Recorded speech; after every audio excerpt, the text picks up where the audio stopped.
Hello everyone, welcome to another Bible Bites video series. Dean Dwyer here. Well, our question for today is one for the romantics. So if you are a romantic at heart, then listen up. Our question is there any such thing as soulmates?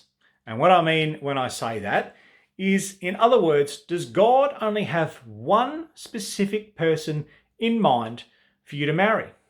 Well, it's been the countless plot line of books, TV shows, and movies for many decades that you must find your soulmate to marry, otherwise you're going to walk through this life as an unlovable misery guts. But is the concept of a soulmate biblical?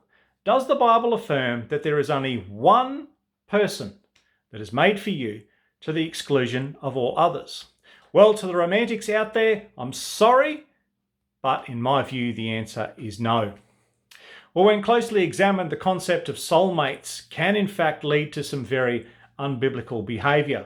And see, the soulmate concept is often used as an excuse for divorce. People who are unhappy in their marriage sometimes claim that they did not marry their soulmate and therefore they have to divorce this person in order to continue that search in the world for their true mate. Well, in actual fact, when you think about it, the person that you are married to right now is your soulmate. Why? Well, Mark 10 verse 7 declares this: "For this reason a man shall leave his father and mother and be joined to his wife, and the two shall become one flesh. So then they are no longer two, but one flesh. Therefore, what God has joined together, let no man separate." Now, that's not to say that every marriage is perfect. A marriage may not be as unified and joyous as a couple wishes it to be. A husband and wife may not have the physical, the emotional, and the spiritual unity that they desire. But even in this instance, the husband and wife are still soulmates in a sense.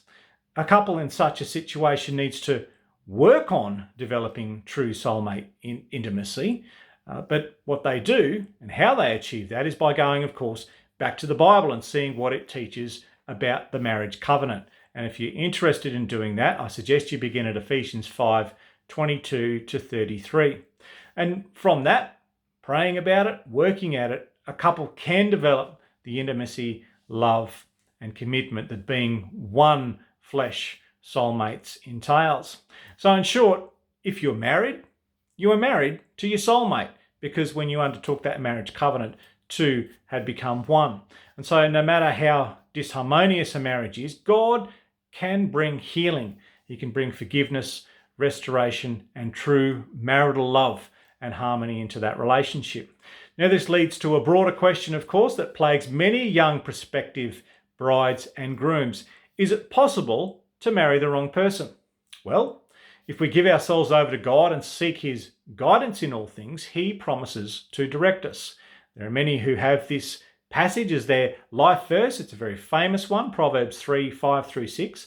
"Trust in the Lord with all your heart and lean not on your own understanding. In all your ways acknowledge Him, and He will make your paths straight." Well, the implication of this passage is that if you are not trusting in the Lord with all your heart, and if you are leaning on your own understanding, then of course you can go in the wrong direction.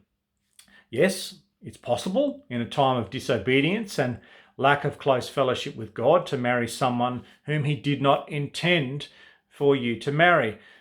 But even in such instances, though, we do need to remember that God is sovereign and in control of every situation. Even if a marriage was not God's desire, it is still within His sovereign will and plan. We need to remember that God hates divorce. You need to read that from Malachi 2:16. And so marrying the wrong person is never presented in the Bible as a grounds for divorce.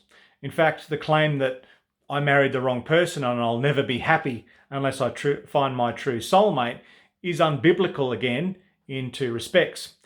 First, it's a claim that your wrong decision has overridden God's will and destroyed His plan for your life. And second, it's a claim that God is not capable of making a struggling marriage happy, unified, and successful. We need to keep in mind that nothing we can do can disrupt God's sovereign will. He is almighty and all-powerful.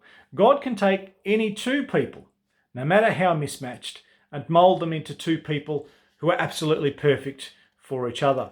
So if we maintain close fellowship with God, He will lead us, He will guide us. And if a person is truly seeking the will of God in their life and walking with Him, God is going to lead them to the spouse that He intends. And He will lead us to the perfect soulmate if we submit to Him and follow Him.